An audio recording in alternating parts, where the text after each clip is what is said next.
Dalmatian stone. Yeah. That's really.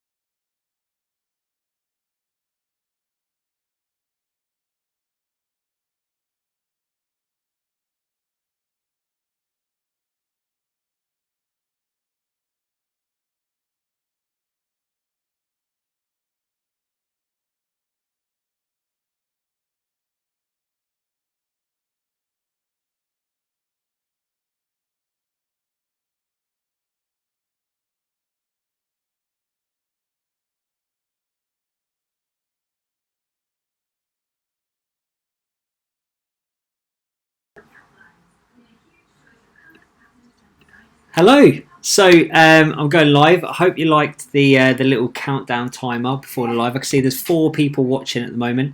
Remember, if you're watching live, say hello in the comments.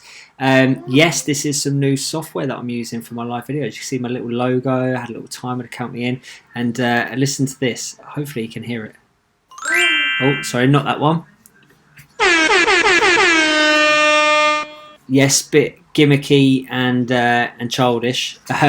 So I want to use it though because I think it's good fun. So what I'm going to do on the live, obviously it's a live Q&A. So if you have any more additional, hi Sarah, if you've got any more additional questions as I'm talking, fire away and I'll make sure I come to them. But I want to use that DJ air horn again. So I've written down on this piece of paper. I've written down one word. Okay, so if you type that one word in the comments, could be anything. It's probably going to be diet related or fat loss related. If you write down that one word in the comments, I'm going to play that noise again, and I'm going to give that person a prize. Okay, so I'm going to give something away for free. As well as do a Q&A. So I'm going to answer all your questions and I'm going to give something away for free. So let's get started with the question. So hi Beata, how's it going? The first question was, should I cut alcohol? So I said this on a live that I did in my free group yesterday. Now I'm probably going to sound like a bit of a dick, but the answer to most questions is always it depends. It depends what your goal is and how much you're drinking. So if your goal is fat loss, some alcohol actually isn't very high in calories. So if you give you an example, a gin and slimline tonic is only 60 calories, which is very, very low. A glass of wine, a small glass of wine, a regular glass of wine is typically about 100 calories. Compare that to a chocolate bar, 250 calories. So in terms of the calorie impact, alcohol isn't that bad, but what you also have to consider is the impact that drinking alcohol has on eating habits. So typically, if you if you're drinking, you will eat with it, and you'll typically eat stuff that's higher calories, so nuts, pork scratchings, blokes in a pub, stuff like that. So if drinking alcohol means that you're eating more, you're snacking more, then it might be a good thing to reduce. But one thing I spoke to someone about today was you've got to learn to live. So if you cut alcohol out of your life, if you completely cut something out, are you going to cut that out for the rest of your life? Because if not, then surely you're better off learning to lose weight whilst incorporating it, which is what I try and show most of my clients. So in terms of should I cut out alcohol, I would say no if you enjoy it and you're not going to cut it out for the rest of your life. However, reducing might be very, very helpful.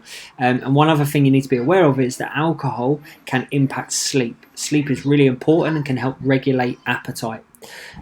So there's lots and lots of factors here and lots of context that's needed, and you'll probably find that with a lot of the questions, but I will try and answer them as fully as possible. Next one, someone said about protein drinks, are they beneficial? Funny you said that. I actually read a post yesterday from one of the best nutritionists in the UK, and there was a study which showed that people that drank a protein shake before their meals actually consumed less calories or less food. Reason being, protein is highly satiating. So the benefit of having drinks that are high in protein, like protein shakes, is one, they have protein. Protein's super important, but two, they can be really filling. The problem that I would have with it is if you are replacing food with protein, because you need all macronutrients and it's important to get a balanced diet. But protein shakes, if you're not reaching your protein goal, definitely helpful. So nothing bad. They're not going to cause. Then there's no negative impact in drinking protein shakes or protein drinks, apart from just same with anything. Just need to be aware of how much you consume. Activity. So I'm guessing someone asked me a question about what's the best activity. I think I answered this in my free group yesterday. So the best exercise, the best activity for fat loss is one you enjoy, because if you enjoy it, you're going to do it more often, you're going to do it more consistently. However, if I was going to pick a type of activity, then I'd say weight training. And the reason being is that, especially for females, when women go through menopause and their hormones change, their risk of osteoporosis massively increases. Now, weight training is the best form of training for increasing joint and bone strength and reducing the risk of osteoporosis. The other thing as well, which studies show, is that cardio actually has been shown to increase appetite more than most other forms, and HIIT training, anything that's very high intensity. So weight training hasn't been shown to have that same impact, but there's obviously individual variants. The other thing as well with weight training is it's the best form of training for building and sustaining muscle mass, which is going to give your body shape. It's going to help you burn more calories at rest. Only slightly, by the way. A lot of people exaggerate how many calories you burn at rest from muscle compared to fat, but it will help. It's definitely beneficial. So I would always recommend strength or weight training. Someone's asked about adaptogens for fatigue. So their energy levels are at an all-time low. So the research, the evidence on adaptogens is not conclusive. There is no evidence to suggest that they're beneficial in any way, but I can't find any negative evidence either. So potentially, if you're taking them, they might be a placebo. You might perceive that they're having a benefit, and that might help. If you're having trouble with energy levels during menopause, for example, that's pretty common, and that's because of hormonal changes. So there are basic things that you can do first of all before trying any supplements. First of all, ask yourself, are you getting quality unbroken sleep every night? If you're not, it's going to impact your energy levels. Are you highly stressed? If you are, it's going to impact your energy levels. Are you eating sufficient protein? Are you eating sufficient veg? Are you drinking enough water? If you're doing all of those basics consistently well and you're still struggling with your energy levels, okay, then maybe you might need to look at potential supplements. Another supplement that I would recommend is vitamin D. Pretty much most people in the UK are deficient. We don't get enough sunlight, although at the moment you could argue that, but generally most people are vitamin D deficient. Someone's asked, what can kickstart your metabolism? Exhaust our food. So you can't kickstart your metabolism. The only time that you will have a slow metabolism, and we're talking about basal metabolic rate, is if you have an underactive thyroid, potentially if you're PCOS. But according to the research and evidence throughout the history of time, the maximum that those kinds of conditions will impact your metabolism is 20%, which sounds like a lot, but it's not. It's actually not that significant. You're talking like the equivalent of a chocolate bar. So despite what someone might have told you, what you might have read, your metabolism isn't broken. Your metabolism isn't like the issue. Things slow down, or you need less calories because you move less as you get older. You have less muscle mass. There's lots and lots of reasons.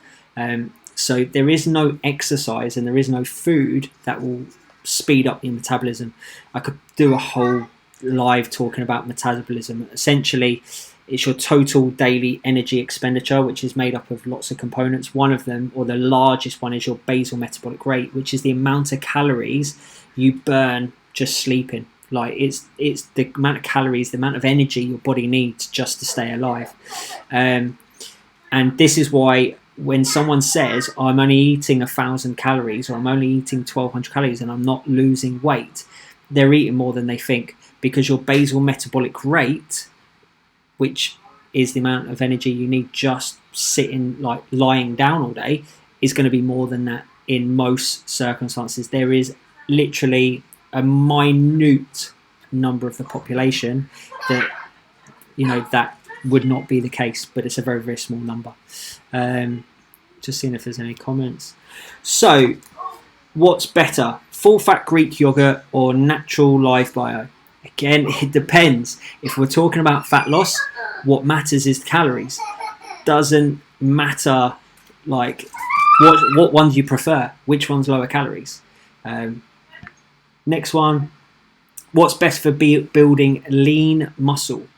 Okay, there's no real such thing as lean muscle. You build muscle. If you're talking about being more defined and more toned, you need to reduce body fat. You can build muscle and lose fat at the same time, but the only way you can reduce body fat is through, or not the only way, the best way and most efficient way is through your diet. So when people say, I want to be toned, I want to be lean, I want to be defined, what you're effectively saying is you want to reduce the amount of body fat that is covering your muscles so that you can see that definition. You want to reduce body fat. So to do that, you need to focus on your diet and consume less calories, consume less than what you already are. Yes, moving more will definitely help, and I'm not saying don't move more. But in terms of building muscles, so their question was, is it best to have low reps with heavy weight, or is it best to have high reps with a low weight? So to be honest, it doesn't matter. What is really important though is you push till failure. So even if you're doing 20 reps, that last rep or two should be really, really challenging. You should be pushing yourself. So it should be heavy towards the end of the set. So it doesn't matter. The research says that you can build muscle through any rep range. Medications for weight gain. Okay, so why do medications cause weight gain? They cause weight gain because they impact your appetite and they impact your energy levels. So they make you want to sit down more, move less, and they impact how much you want to eat. They don't cause weight gain. The only medication that actually impacts your metabolism are beta blockers. So beta blockers slow down your bodily process. They'll slow down how quickly you blink. They'll slow down like all kinds of bodily processes. And that's actually directly impacting your basal metabolic rate, your metabolism. So beta blockers are potentially the only medications that actually do impact how difficult it is to lose weight. But you can still lose weight on them. It's just very, very challenging. So medications don't cause weight gain. They impact behaviors and they impact you, which potentially will make it harder. So I think there's one question here. Okay, so got a question here from Donna. Are low-fat substitutes for dairy beneficial for your health? Okay, so the biggest impact on your health is reducing body fat, is losing weight. Doesn't matter whether it's low fat, high fat. The other healthy habits that are going to benefit your health are eating a variety of vegetables, stress release, so managing your stress well, getting good amount of sleep, drinking plenty of water. And the other thing as well I want people to think about is health is really subjective. Okay, when people say they eat healthy, what does that mean? Because health is your social health. Like, you could be on a diet and you could be losing weight, but you could be avoiding going out with friends. That's not good for your social health. It's your mental health. Now, again, there's lots of areas to that, and your physical health. So that's a really, really tough question to answer. So let's get rid of that question. I've got a couple more. Okay, so is it more beneficial to have 3 meals a day, or does it not really matter? Doesn't matter. You can eat whatever time of day you like. You can have as many meals as you like. Does not matter. Really doesn't. If your goal is muscle growth, you want to build some muscle, different question. If the goal is health, maybe you probably want to eat fairly regularly because you want to get a certain amount of food in, unless you're going to have one absolutely gigantic meal. But for fat loss or weight loss, doesn't really matter. Okay, what about steroids? So what about steroids? I would talk about for weight gain. No, they don't directly cause weight gain.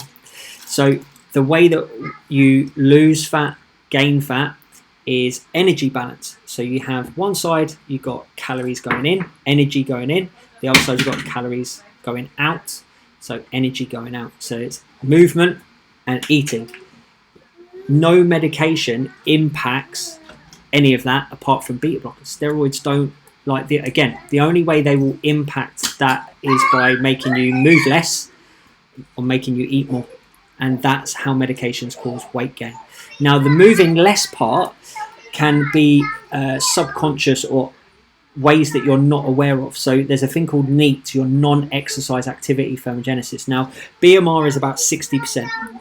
The next part of your total daily energy expenditure, which is about 30%, is your NEAT. Now, a medication might have an impact on that. You might fidget less. You might blink less or slower. You might move your hands less when you talk. You notice I move my hands a lot. I'm quite fidgety.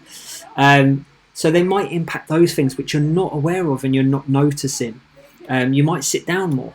So lots and lots of ways there. What weight size do you recommend at home as don't want to go to gym in this pandemic? So up to you, Seema. There's a video in our paid group all about resistance training. I would say go and watch that, and then if you've got questions based off of watching that video, then come back and ask it. Okay, so I think that's all the questions, and then trying to see if someone's did anyone use the keyword? I was going to give away a free gift. I'm looking for someone to drop in one word. No.